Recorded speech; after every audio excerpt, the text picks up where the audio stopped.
Hello learners, welcome to academy. मैं प्रियंका स्वागत करती हूँ इस सेशन में जहाँ हम करंट अफेयर्स इन दिनों चर्चा में रहे कुछ महत्वपूर्ण मुद्दों पर डिस्कशन करेंगे, उनसे रिलेटेड कुछ एमसीक्यूज देखेंगे। तो चलिए सेशन की शुरुआत करते हैं एंड कोशिश करते हैं इन मुद्दों को समझने। तो हमारा पहला जो टॉपिक है, जैसे कि हम सभी जानते हैं, आज है आपका वर्ल्ड बाइसाइकिल डे, राइट। तो वर्ल्ड बाइसाइकिल डे कितना जरूरी है हमारे फिट इंडिया प्रोग्राम के तहत, है ना। तो वर्ल्ड बाइसाइकिल डे हमारे लिए कितना इंपॉर्टेंट है। आज जो है थर्ड, जानते हैं इको फ्रेंडली भी है हमारे लिए बाइसाइकिल। किस किस को पसंद है बाइसाइकिल, है ना। अब तो बाइसाइकिल चलाना, है ना। तो बाइसाइकिल को प्रमोट करने के लिए जो है हमारा एक तरीके से ये मूवमेंट है और इसे वर्ल्ड लेवल पे वर्ल्ड बाइसाइकिल डे सेलिब्रेट किया जाता है। इसकी जो थीम है इस बार की, ये इंपॉर्टेंट है, थीम को याद रखना इंपॉर्टेंट है, राइट। तो थीम जो है वो आपकी वो है sustainable cycling for a sustainable future, यानी कि सतत भविष्य के लिए साइकिलिंग, राइट। सतत भविष्य के लिए साइकिल करना, साइकिलिंग करना या साइकिल चलाना, है ना। इससे क्या हो रहा है, ये कितना इंपॉर्टेंट है, इससे आप ये समझने की कोशिश करें। हम रेगुलर बेसिस पे अपने आवागमन के प्रक्रिया में हमने कितने ही फ्यूल्स यूज किए हुए हैं, कार्बन्स, सारे हमने ग्लोबल वार्मिंग में जो है हमारा कंट्रीब्यूशन है, क्योंकि पॉल्यूशन इतने हो गए हैं। इसे प्रमोट करने के लिए हमारे लिए, हम अभी यूरोपियन नेशन में देखेंगे अगर, तो तुलनात्मक रूप से वहां पे जो है एयर है काफी फ्रेश देखने को मिलती है, क्योंकि वहां के जो लोग हैं उन्होंने, अब वहां पे देखने को मिलता है कि साइकिल को ज्यादा प्रेफर किया जाता है, मोस्टली साइकिल को प्रमोट किया जाता है ना। World bicycle day basically um जो है इसका प्रमोट करना है bicycle as an affordable, eco friendly, right, and healthy mode of transport. Cause it is a healthy mode, इससे हम चलाएंगे तो हम खुद भी स्वस्थ हो जाएंगे, राइट। चलिए, तो ये था आज का हमारा जो थीम है, इसका इंपॉर्टेंट है और आज के इंपॉर्टेंट दिवस। तो 3rd of June is known for world bicycle day. चलिए, नेक्स्ट जो हमारा न्यूज है वो है आपके, अभी हाल ही में हमारे एक बहुत इंपॉर्टेंट मीटिंग हुई है, जो कि आपकी एनुअल जनरल मीटिंग है। किस चीज की एनुअल जनरल मीटिंग है, वो है international air transport, international air transport association की मीटिंग हाल ही में दिल्ली में आयोजित की गई। इससे रिलेटेड कुछ इन्फॉर्मेशन कि ये जो मीटिंग है वो आपके 81st नंबर की मीटिंग है, ये इंपॉर्टेंट है। और कहाँ पे आयोजित की गई, it is in Delhi, right. इससे रिलेटेड ये इन्फॉर्मेशन ये चर्चा में बना रहा है, तो हमें इसके बारे में जानने की जरूरत है कि international air transport association IATA, है ना, इसके बारे में जानते हैं।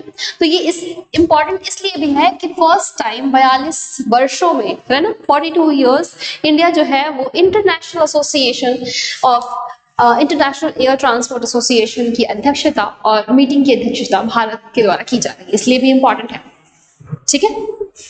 इससे रिलेटेड कुछ बेसिक फैक्ट्स के बारे में चर्चा करते हैं, पहले क्वेश्चन पे आते हैं। अंतरराष्ट्रीय वायु परिवहन संघ की अभी हाल ही में 81th की जो है वार्षिक आम बैठक, यानी कि एनुअल जनरल मीटिंग जो है हाल ही में 2025 में आप न्यू दिल्ली में आयोजित की गई। इस आयोजन के संबंध में निम्नलिखित में से कौन सा कथन सही है, इसको ऑप्शंस पे इधर आते हैं। ऑप्शन है आपके की हिस्ट्री में it was hosted by India for the first time in history, ठीक है।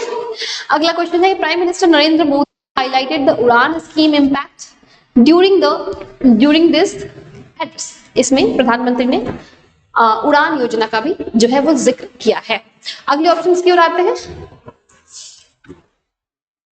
अगला जो ऑप्शन है हमारा वो है इंडियन एयरलाइंस, है ना। Indian airlines have placed orders for over 2000 aircraft in major aviation expansion, है ना। हमारे एविएशन एक्सपेंशन का बड़ा एग्जाम्पल है, अभी हाल ही में हमने जो है 2000 एयरक्राफ्ट ऑर्डर किया है इंडिया ने, ऐसा कुछ है क्या। ऑप्शंस नेक्स्ट पे चलते हैं। द IATA AGM जो मीटिंग होती है 2025 was held as Pragati Maidan in new Delhi, है ना। चलिए, सही जो जवाब है इसका, इसके हम विकल्प चुनना है, 1 और 2, 2 और 3, 1 2 3, या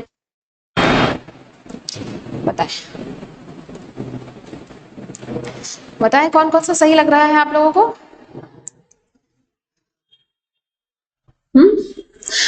तो इसका जो सही जवाब है वो केवल 2 और 3 जो कि सही है। है ना। क्यों, कौन सा गलत है? तो ये जो है प्रगति मैदान नहीं, ये आपका भारत मंडप में हो रहा है, न्यू दिल्ली, ये गलत है, राइट। भारत मंडपम,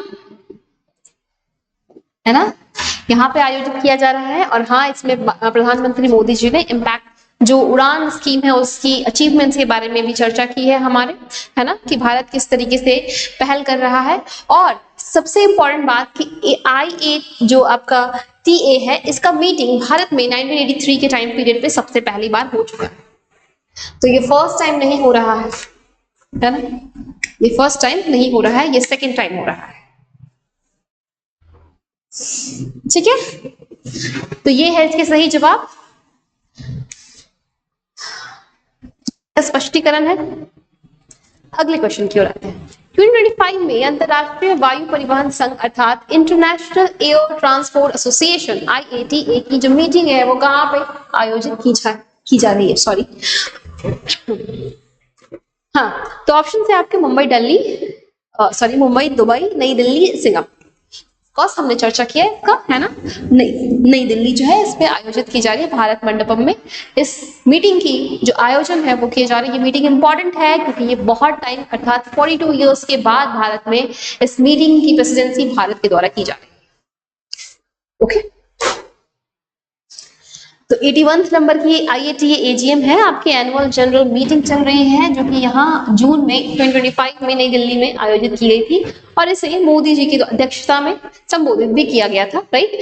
वैश्विक विमान उद्योग के लिए यह एक बहुत बड़ी घटना है ना। भारत के उभरते पावा भारत, विकसित भारत होने वाला है 2047 तक, और इस उद्देश्य में इस दिशा में ये मीटिंग भी अपने आप में प्रमुख है ना। चलिए, ये इसके और इंफॉर्मेशन है। और सबसे इंपॉर्टेंट बात, इसके बेसिक्स की बात करें, इसकी स्थापना जो है 1945 में हवाना, क्यूबा में की गई थी, राइट। तो ये बेसिक्स है इसके। इसका जो हेडक्वार्टर है वो है मॉन्ट्रियल, कनाडा में, राइट। और इसका कार्यालय जो है यानी कि ऑफिसेस वो जेनेवा, स्विट्जरलैंड में भी है, राइट। इसके उद्देश्य क्या है भाई? इसके उद्देश्य वही बेसिक है, इंटरनेशनल एयर ट्रांसपोर्ट एसोसिएशन के उद्देश्य क्या है कि हवाई यात्रा जो है उसको हमको उसका बेहतर जो है उसको सुरक्षित तौर पर, है ना, सुरक्षित तौर पर और सेफली, इफिशिएंट और स्टैंडर्ड डेवलप किया जाए वर्ल्ड लेवल पर, है ना। तो ये सारे इसके प्रमुख चीजें हैं, इसके बेसिक इंफॉर्मेशन है। और अगर हम इसकी पृष्ठभूमि की बात करें, ये इंपॉर्टेंट क्वेश्चन हो सकता है आपका कि शिकागो कन्वेंशन से इसकी ओरिजिन होती है, यानी कि आपके IATA जो है यानी कि इंटरनेशनल एयर ट्रांसपोर्ट एसोसिएशन की जो शुरुआत है शिकागो में मीटिंग हुई थी, शिकागो कन्वेंशन से इसकी ओरिजिन मानी जाती है, राइट। ओके, और सदस्यता की बात की हमने। चलिए आगे चलते हैं। नेक्स्ट जो क्वेश्चन है हमारा वो रिलेटेड है, कौन सी रानी जो है ये हाल ही में चर्चा में रहा है इसलिए इसमें क्वेश्चन है।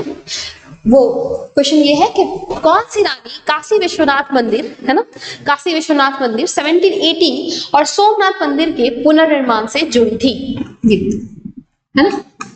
अभी हाल ही के सेशन में हमने चर्चा किया है और ये एक इंपॉर्टेंट पर्सनालिटी है और इनका 300 बर्थ एनिवर्सरी सेलिब्रेट किया गया है आपका, इसलिए ये पर्सनालिटी काफी इंपॉर्टेंट है। तो सही जवाब जो है इनका क्या है सही जवाब बताएं जरा। इन्हें लोक माता भी कहा जाता है और ये है आपकी लोक माता देवी अहिल्याबाई होलकर यानी कि इंदौर की रानी, है ना। इनका जन्म जो है वो आपके दोंड में महाराष्ट्र में हुआ था, राइट, 1725 में। ये सारे इसके बेसिक इंफॉर्मेशन हमने पिछले सेशन में इसकी चर्चा कर रखी है, राइट। आगे तो ये है सारे इंपॉर्टेंट कि अहिल्याबाई होलकर को मंदिरों का जीर्णोद्धार और महिला सशक्तिकरण के लिए जाना जाता है। जब भी आपसे महिला सशक्तिकरण की क्वेश्चंस भी पूछे जाए उनमें इन पर्सनालिटी का जिक्र होता ही होता है, राइट। अगले पे चर्चा करते हैं। हमारा जो अगला सेक्शन है, अगला जो न्यूज है वो रिलेटेड है आपके RBI ने अभी हाल ही में एक नया ड्राफ्ट रूल जो है वो लॉन्च किया, लागू किया है जो कि आपके गोल्ड लोन से रिलेटेड है, ठीक। तो इस पे चर्चा करते हैं, है ना। तो आपके कॉन्टेक्स्ट ये है कि RBI ऑफ इंडिया ने एक न्यू ड्राफ्ट रूल जो है क्यों लेके आए हैं भाई, क्या जरूरत पड़ गई थी। तो हमें करना है जो भी हमारे इश्यूज हो रहे हैं लैंडिंग प्रैक्टिसेस को बढ़ावा देने के लिए, लैंडिंग प्रैक्टिसेस को बेहतर करने के लिए, गोल्ड लोन से रिलेटेड उसको और सरलीकृत करने के लिए ये प्रोविजन जो है आरबीआई के द्वारा लाया गया है। क्या प्रोविजंस है इसके बारे में चर्चा करते हैं, है ना। चलिए आते हैं गोल्ड लोन के लिए। संदर्भ वही है कि बढ़ती जो इश्यूज है ना, चूक जो हो रही है उसको संबोधित करने के लिए ऋण की प्रथाओं को मानकीकृत करना है हमें, है ना, स्टैंडर्डाइज करना है और गोल्ड लोन के लिए नए ड्राफ्ट नियम की जो जारी किए हैं, राइट।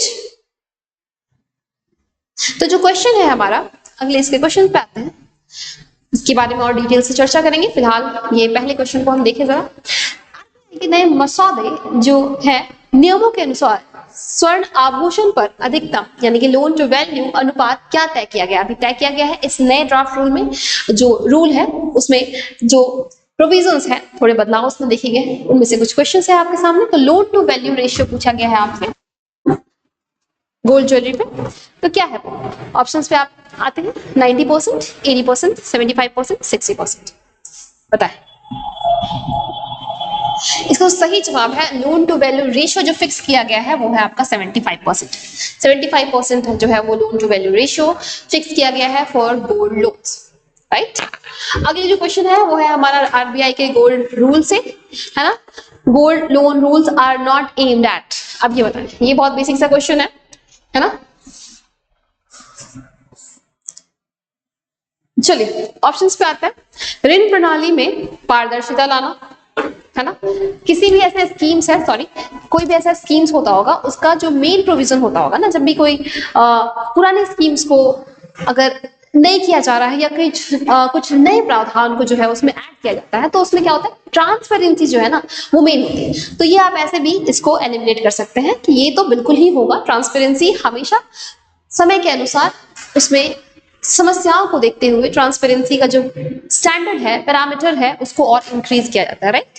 तो ये तो है बिल्कुल सही जवाब है, ये तो सही है, मतलब ये गलत नहीं है इस क्वेश्चन के अकॉर्डिंग। अगले पे आते हैं, स्वर्ण आयात को जो है वो प्रोत्साहित करना है, मतलब गोल्ड के इंपोर्ट को और प्रमोट करना है, ऐसा क्वेश्चन कह रहा है ना।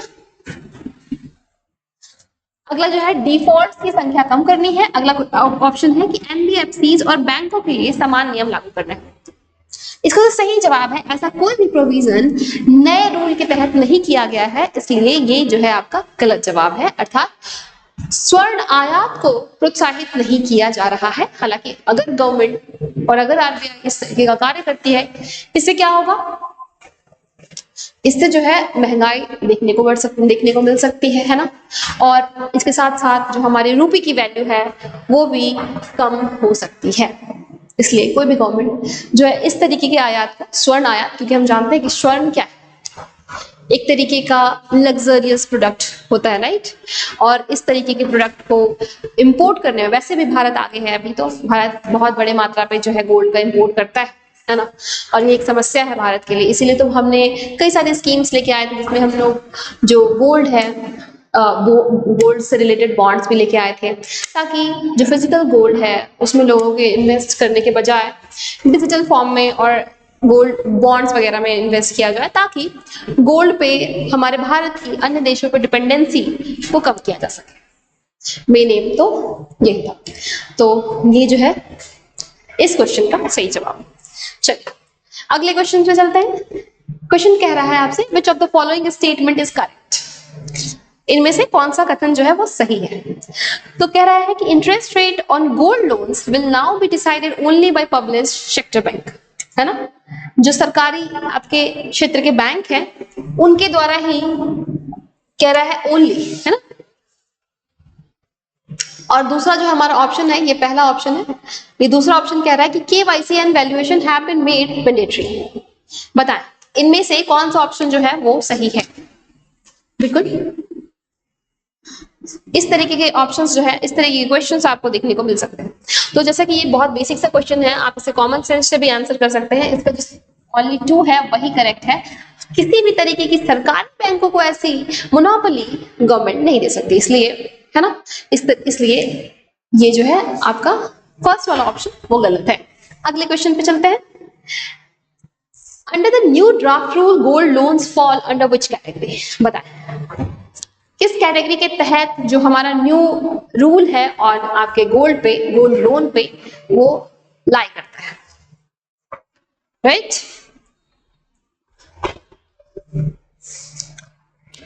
गोल्ड लोन कैसा लोन है भाई, ये क्वेश्चन पूछा जा रहा है। इसका जो ऑप्शंस पे आते हैं, दीर्घकालिक है क्या, लॉन्ग टर्म है, शॉर्ट टर्म है, बिना समय सीमा के ऋण है, आवास ऋण तो बिल्कुल नहीं हो सकता है ना।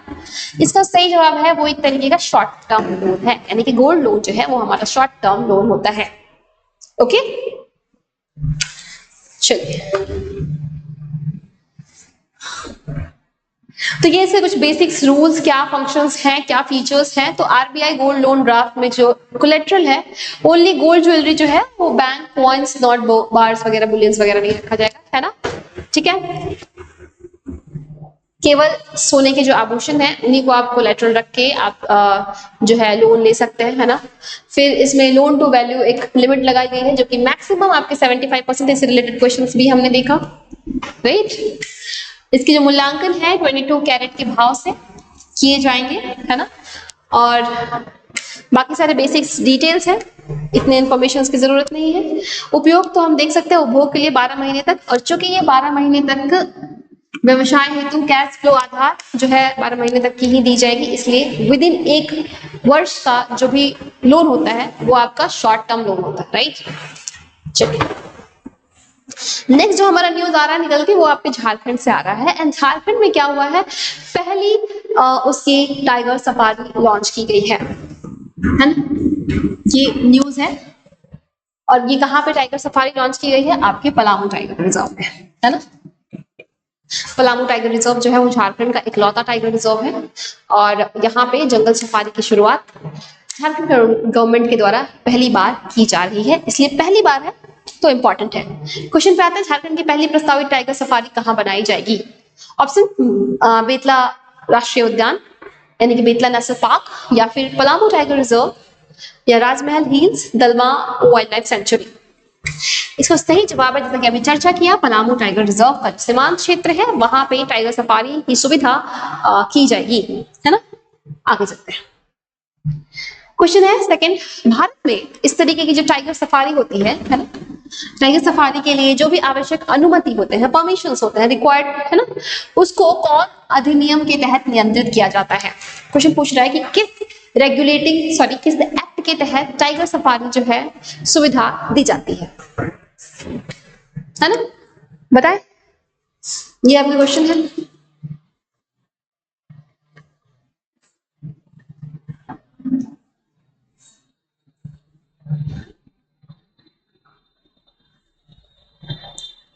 ऑप्शंस पे आता है वन्य जीव संरक्षण अधिनियम यानी कि wild life protection act, forest conservation act, environment protection act, Indian forest act. इसका सही जवाब है obviously wild life protection act. 1972 के तहत बाघ सफारी या टाइगर सफारी जैसी सुविधा, उससे रिलेटेड परमिशंस रिक्वायर्ड होते हैं, ये सारे इस एक्ट के तहत, ठीक। तो इस टाइगर रिजर्व के बारे में कुछ बेसिक्स, ये यहाँ का पहला है, राइट। पलामू टाइगर रिजर्व में बनाया जाएगा, उसके बाहरी क्षेत्रों में। उद्देश्य है कि पर्यटन को बढ़ावा देगा, राजस्व को बढ़ावा देगा, है ना, वन्य जीव संरक्षण और शिक्षा साथ साथ चलेगी, है ना। और क्या है इसमें प्रावधान, सफारी में क्या है, घायल संघर्षरत या अनाथ बाघ प्राकृतिक बाड़ों में रखे जाएंगे, और उनके लिए आप वहां पे आप जाके वहां पे घूम भी सकते हैं, है ना। अब इसके बारे में कुछ बेसिक की सर्वप्रथम जो है आपके एनटीसीए यानी कि नेशनल टाइगर कंजर्वेशन अथॉरिटी के द्वारा गाइडलाइन 2012 में आया था, राइट, जिसमें उसको आगे 2016 में और उसके बाद सुप्रीम कोर्ट की गाइडलाइन के तहत 2024 में इसमें सुधार करके जो है वो टाइगर सफारी की सुविधा को नियंत्रित करने के लिए कानून जो है वो कानूनी ढांचा प्रदान किया गया था, राइट। इसको नियंत्रित करने के लिए और भी प्रावधान है हमारे। पहला तो है हमारा वाइल्ड लाइफ प्रोटेक्शन एक्ट, दूसरा हमारा एनटीसीए के गाइडलाइंस के तहत भी टाइगर सफारी जैसी गतिविधियों को रेगुलेट किया जाता है, राइट। इसके अलावा हमारा सेंट्रल जू अथॉरिटी जो है वो इस तरीके के कार्य के लिए इंपॉर्टेंट है। सेंट्रल जो अथॉरिटी की परमिशन रिक्वायर्ड होती है। सुप्रीम कोर्ट का जो आदेश था उसके तहत सफारी जो है वो हमेशा जो है outside core and buffer zone के तरह से, बफर जोन के तौर पे, और उस क्षेत्र में, बफर जोन वाले क्षेत्र में होने चाहिए, है ना, टाइगर रिजर्व, क्योंकि आप कोर एरिया में जाके उन्हें डिस्टर्ब नहीं कर सकते, राइट, उनकी भी अपनी लाइफ। और ये सारे बाकी डिटेल्स है ना।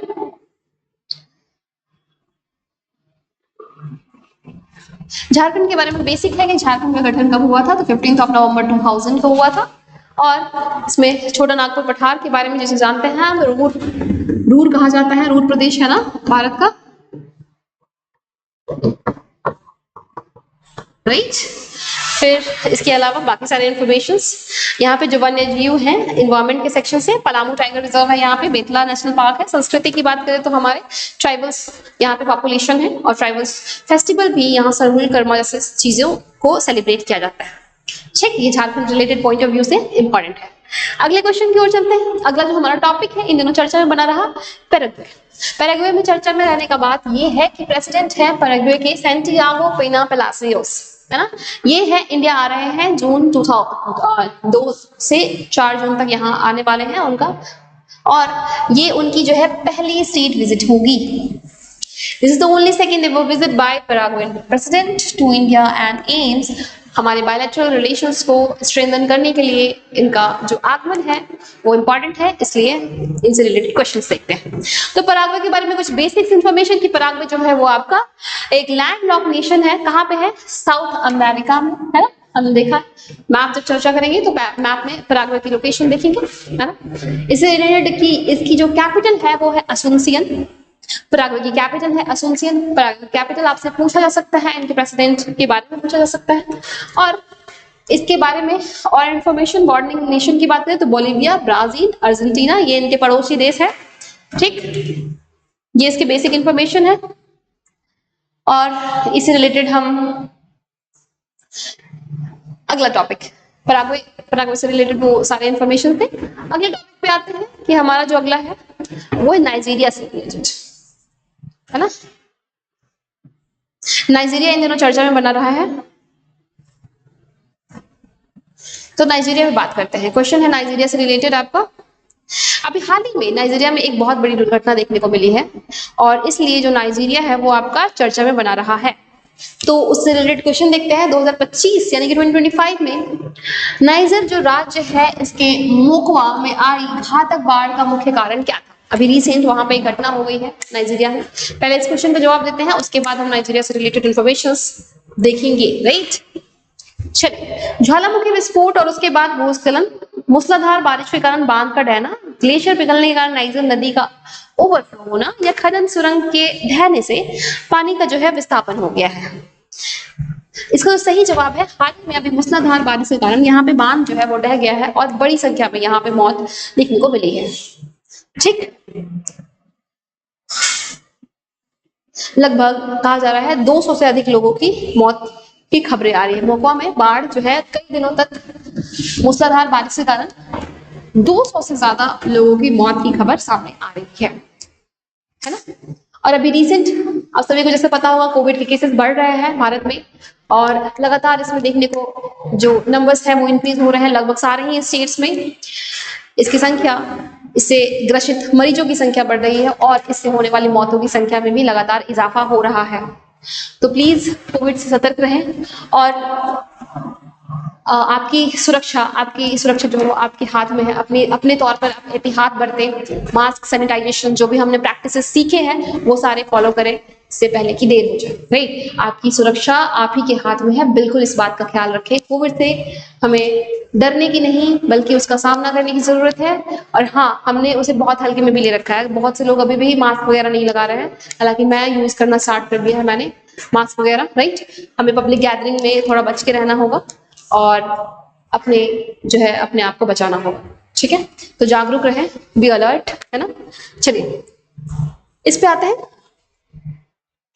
किस मंत्रालय ने कृषि निवेश पोर्टल को लॉन्च किया है? ये एक अभी निवेश पोर्टल जो है वो चर्चा में बना रहा है ना, कृषि निवेश पोर्टल। ये वैसे क्वेश्चन तो इजी है, क्या लगता है आप लोगों को?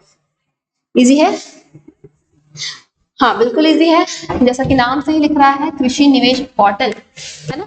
तो ऑप्शंस के तहत इसका जो सही जवाब है वो है कृषि और विकास कल्याण मंत्रालय। इस मंत्रालय के द्वारा जो है वो आपका कृषि निवेश पोर्टल जो है वो लॉन्च किया गया है ना। और इसका कार्य क्या होगा, ये क्या करेगा, ऑफ कोर्स इसके नाम से पता चल रहा है, निवेश को बढ़ावा देना है ना, निवेश को बढ़ावा देना है और उसमें तेजी लानी है। और इस पोर्टल को किसानों, उद्यमियों और उद्योगों के लिए वन स्टॉप प्लेटफॉर्म जो है किया जा रहा है। यहाँ पे ये तीनों को एक प्लेटफॉर्म पे लाया जाएगा जहां कृषि से संबंधित निवेश जैसी समस्या को सुलझाने की कोशिश की जाएगी, है ना। तो ये है कृषि निवेश पोर्टल। और इसमें क्या है कि वर्तमान में जो है ये कृषि अवसंरचना कोष और पशुधन अवसंरचना विकास कोष जैसी 17 प्रमुख योजनाओं की जानकारी देता है कृषि निवेश पोर्टल। ओके, अगले न्यूज की ओर चलते हैं हम, है ना। नाल सरोवर से संबंधित है आपका, राइट। तो नाल सरोवर इन दिनों चर्चा में रहा है, इससे रिलेटेड क्वेश्चन देखते हैं कि नाल सरोवर जो है ये इंपॉर्टेंट है, वन्य जीव अभ्यारण्य किस राज्य में स्थित है। ऐसे क्वेश्चंस आपको वन लाइनर एग्जाम में देखने को भी मिलते हैं या फिर यूपीएससी स्टेट पीसीएस के भी एग्जाम में इस तरीके के क्वेश्चंस देखने को आते हैं, राइट। तो चलिए बताएं इसका सही जवाब क्या होना चाहिए। तो it is located in Gujarat, है ना। नाल सरोवर वन्य जीव अभ्यारण्य जो है वो आपके गुजरात में अवस्थित है। चर्चा में बने रहने का अर्थ ये है कि यहाँ पे दुर्लभ आर्कटिक समुद्री पक्षी सबाइन गल हाल ही में यहाँ पे जो है इसे देखा गया है ना। आर्कटिक समुद्री पक्षी है सबाइन गल। और इसके बारे में कुछ बेसिक इंफॉर्मेशन, 2013 के बाद भारत में केरल में इसका पहला दृश्य देखा गया था, है ना।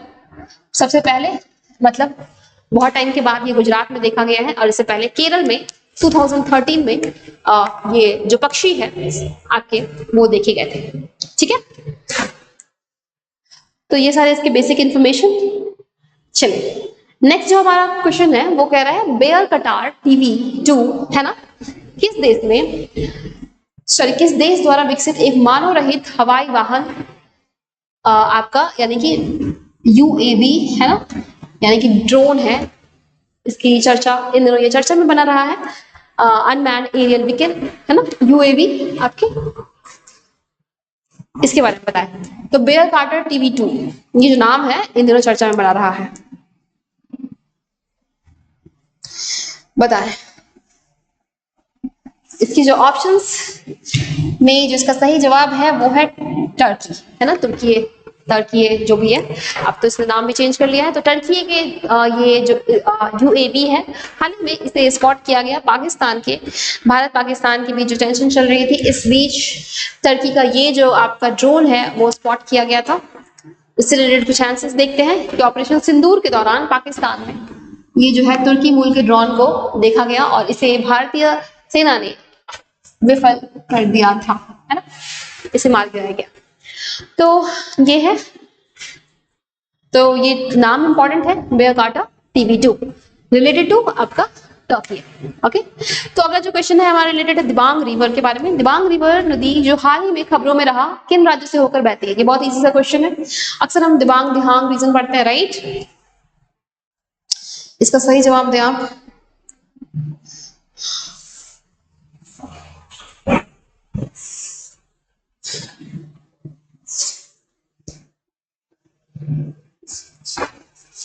ऑप्शंस पे आते हैं मिजोरम, त्रिपुरा, अरुणाचल प्रदेश, असम और नागालैंड, मणिपुर और नागालैंड। बता, इसका सही जवाब है वो है अरुणाचल प्रदेश और असम के क्षेत्र में, है ना। यहाँ पे ये दिबांग जो रिवर है आपकी बहती है। तो भारतीय वायुसेना ने अभी हाल ही में 14 लोगों को बचाया है क्योंकि यहाँ पे ये चर्चा में बना रहा और असम के 13 लोग इसमें शामिल थे। दिबांग नदी में अभी रिसेंट बाढ़ आई हुई है और इस बाढ़ के कारण ये नदी जो है वो चर्चा में बनी, ठीक। और ये क्या है, दिबांग जो है वो आपके ब्रह्मपुत्र रिवर की ट्रिब्यूटरी है ना, ट्रिब्यूटरी भी है। अरुणाचल प्रदेश असम से होकर ये बहती है। और इम्पोर्टेंट ये है कि भारत चीन सीमा पर केया दर्रा जो केया पास है, नाम है केया पास, भारत और चीन के बॉर्डर पे केया पास से होकर ये बहती है और ये आपकी ब्रह्मपुत्र की ट्रिब्यूटरी है। ये सारे इंपॉर्टेंट फैक्ट्स हैं जो इससे रिलेटेड है चर्चा में, ओके। और इनमें से प्रमुख और चीजों की बात करें तो इस नदी की यानी कि आपकी जो रिवर है ना, दिबांग जो रिवर है इसकी भी अन्य ट्रिब्यूटरीज है इसके बारे में कि द्रई है, मथुन है, तलोन है, एमे है, अही है, एमरा, आवा, सारे ही नाम अजीब अजीब से ट्राइबल्स नेम है ना। ये सारे नेम्स जो है ये सारे नेम से नदी है और ये नदी जो है दिबांग की ट्रिब्यूटरी है ना। आगे चलते हैं। अभी रिसेंट नक्शा कार्यक्रम जो है वो किस सरकारी पहल के तहत क्रियान्वित किया जाता है, ये क्वेश्चन इंपॉर्टेंट है ना, चर्चा में बना रहा है नक्शा। तो इसके बारे में चर्चा करते हैं कि नक्शा जो पोर्टल आपका शुरू किया गया, ऑप्शंस पे आते हैं। डिजिटल इंडिया भूमि अभिलेख आधुनिकीकरण कार्यक्रम, स्मार्ट सिटी मिशन, अटल कायाकल्प और शहरी परिवर्तन मिशन, राष्ट्रीय शहरी आजीविका मिशन। इसका सही जवाब है वो देखकर ही पता चल रहा है, राइट, हमें देखकर ही पता चल रहा है ना कि नक्शा जो है रिलेटेड है आपके मैपिंग सिस्टम से, और ये आपके डिजिटल इंडिया भूमि अभिलेख आधुनिकीकरण कार्यक्रम जो चल रहा है हमारा डिजिटल इंडिया लैंड रिकॉर्ड को हमें मॉडर्नाइज करना है, प्रोग्राम चल रहा है, इसके तहत ये नक्शा कार्यक्रम जो है लॉन्च किया गया है ना। इसके बारे में कुछ बेसिक इंफॉर्मेशन कि ग्रामीण विकास मंत्रालय के तहत, है ना, मंत्रालय भी इंपॉर्टेंट है, मंत्रालय से क्वेश्चन पूछे जाते हैं, तो अगर मंत्रालय हो तो मंत्रालय को सही टिक करें। नक्शा कार्यक्रम के तहत क्या किया जा रहा है, क्षमता निर्माण का ये दूसरा संचालन जो सेकंड फेज है वो संचालित किया जाएगा, और शहरी बस्तियां, है ना, राष्ट्रीय भू स्थानिक ज्ञान आधारित भूमि सर्वेक्षण, इसका यही नाम है नक्शा, है ना, राइट। तो national geospatial knowledge based land survey of urban habitations, not rural habitation, याद रखें ये अर्बन हैबिटेशन से रिलेटेड है ना। जिसको इस पहल के साथ यानी कि DILRMP पहल के साथ पहल के तहत इसे लॉन्च किया गया है, और अर्बन जो है वो मैपिंग करेगा अर्बन हैबिटेशन को, ये इसका काम है। मिनिस्ट्री ऑफ, कौन सा मिनिस्ट्री इन्वॉल्व है इसमें, तो मिनिस्ट्री ऑफ रूरल डेवलपमेंट, है ना। नेक्स्ट टॉपिक जो है हमारा सबका फेवरेट है गुकेश, है ना, इन्होंने रिकॉर्ड बनाया है। अभी क्या रिकॉर्ड बनाया है बताया आप लोगों को? गुकेश जो है हमारे मैग्नस को हरा दिया, ये अपने आप में इतिहास है और ये बहुत प्राउड मोमेंट वाली बात भी है। चलिए इनसे रिलेटेड कुछ क्वेश्चंस देखते हैं। तो 2025 जैसे कि हम जान रहे हैं नॉर्वे में आपका जो शतरंज है ना, आपके चेस के टूर्नामेंट चल रहे हैं, इंडियन ग्रैंड मास्टर, जिसमें कि आपके जो डी गुकेश है उन्होंने डिफीट किया है 5 टाइम वर्ल्ड चेस चैंपियन को, है ना। तो ये कौन है, किसको डिफीट किया है, तो ये है आपके Magnus Carlsen, right. Magnus Carlsen को डी गुकेश के द्वारा जो है वो डिफीट किया गया। It's first time in history जो मैग्नस कार्लसन जो कि 5 टाइम वर्ल्ड टूर्नामेंट विजेता रहा है उसे किसी ने हराया, और वो भी भारतीय डी गुकेश, राइट। ये बहुत बड़ी बात है। चलिए इसके कुछ स्पष्टीकरण की ओर चलते हैं। तो 2025 में जैसे कि हम जान रहे हैं नॉर्वे चेस टूर्नामेंट चल रहा है, उसके राउंड 6 में आपके 19 वर्षीय जो है हमारे डी गुकेश, है ना, ग्रैंड मास्टर, भारतीय ग्रैंड मास्टर डी गुकेश ने इन्हें हराया है। और ये जो है बाकी सारी इंफॉर्मेशन है, मेन इंपॉर्टेंट ये थी। अभी हमें एक चर्चा में इन दिनों रहा है आपका ऑपरेशन स्पाइडर वेब, राइट। ये ऑपरेशन इन दिनों चर्चा में बना रहा है ना। तो कैसे अभी हमने देखा होगा कि यूक्रेन में जो यूक्रेन की कई सारी ड्रोन है उसने रशिया के 40 से अधिक नेवल बेसिस पर अटैक किया हुआ है ना। ये इन दिनों चर्चा में रहा operation spider web, related to Ukraine के द्वारा रशिया पे जो है वो लॉन्च किया गया है। एंड इसने यूक्रेन जो है इसने इन क्षेत्रों में जो कि आपके रशिया के कैपिटल वाले रीजन के आसपास जो है, इसे कहा जा रहा है कि मॉस्को तक भी इसने इसके जो यूक्रेन के जो ड्रोन है इसने अटैक किया, राइट। और लगभग 40 रशियन एयरक्राफ्ट जो है डैमेज होने की खबर जो है न्यूज में है, राइट। चलिए तो क्वेश्चन पे आते हैं। यूक्रेन के ड्रोन ऑपरेशन का नाम बताना है ना। क्वेश्चन इसी तरीके से पूछा जाएगा, नाम क्या था जिसने 1 जून की खबर है ये रूसी हवाई ठिकानों पर हमला किया है। तो ऑप्शंस पे आते हैं। हिंदी वाले ऑप्शंस को छोड़िए, इंग्लिश पे आते हैं। Spider web, right. Spider web जो है इस ऑपरेशन का नाम है, और इस ऑपरेशन के तहत जो है ये आश्चर्यजनक रहा, जैसे कि एक अजीब तरीके की, और ये यूक्रेन की जो आपके प्रेसिडेंट है जेलेंस्की जी ने भी ये कहा है कि ये हिस्टोरिक होगा, है ना, ये हिस्ट्री में इस तरीके की घटना जो है वो दर्ज की जाएगी। हमने जिस तरीके से, जिस खुफिया तरीके से उन्होंने रशिया के 40 नेवल जो एयरक्राफ्ट है उसको जो है वो डैमेज किया है ना, और बिना किसी पहले इंफॉर्मेशन के, कोई भी ऐसी इंटर रशियन गवर्नमेंट को नहीं मिल पाए, और इस तरीके से घटना जो है घटी है। ठीक है, तो ये है आपका ऑपरेशन स्पाइडर वेब से रिलेटेड इंफॉर्मेशन। कई सारे आपके क्षेत्र हैं जो चर्चा में आए हैं। रूस के 5 क्षेत्र चर्चा में आए हैं इन दिनों, है ना, मरमस्क, इर्कुत्स्क, इवानो, रियाजना, है ना, रियाजा और अमूर। ये सारे 5 इंफॉर्मेशन, 5 साइट है जिसके बारे में हम चर्चा कर लेते हैं। इवानो, है ना, राइजान, आपका ब्रियांस्क, और आपका है इर्कुत्स्क। यहाँ इन क्षेत्रों में जो इसके यूक्रेनियन ड्रोन है इसने अटैक किए हैं। ठीक, तो ये थे हमारे अब तक के इंपॉर्टेंट करंट बर्निंग इश्यूज जिसे हमने अभी डिस्कस किया, और अगले सेशन में मिलते हैं कुछ महत्वपूर्ण मुद्दों के साथ, उनके एमसीक्यूज जो कि आपके एग्जाम पॉइंट ऑफ व्यू से रेलेवेंट होंगे। इस सेशन को यही एंड करते हैं। Thank you for watching this session and धन्यवाद।